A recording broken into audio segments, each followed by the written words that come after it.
It's really something, because that's the first I've seen.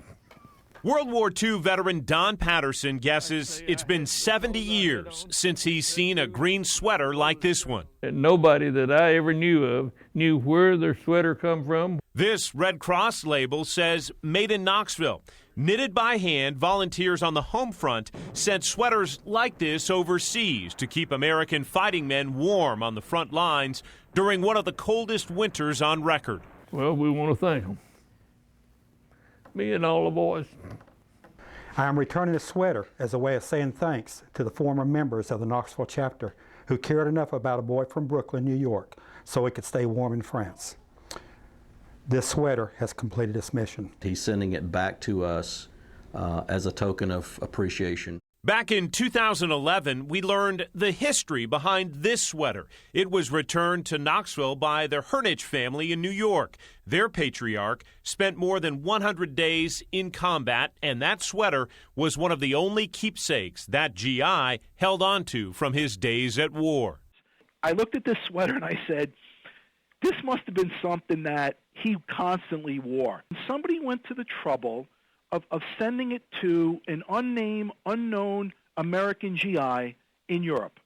And that was my dad. The artillery hit in trees and it exploded and just come right down on us.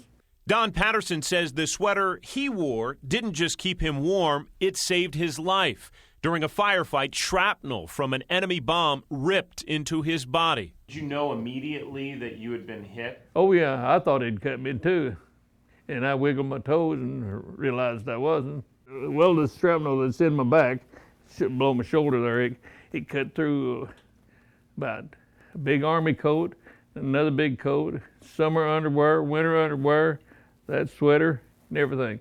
Patterson credits the tightly knitted wool with clotting blood from his wound and the actions of another stranger who pulled him off the battlefield. I said, no, I'm getting pretty weak. He helped me on into the aid station. That was just hours before the surprise attack by the Germans, their last surge known as the Battle of the Bulge, and what became one of the bloodiest battles of the war. Had you not been wounded, I wouldn't be here. Because I figured they was wiping out everything that was left.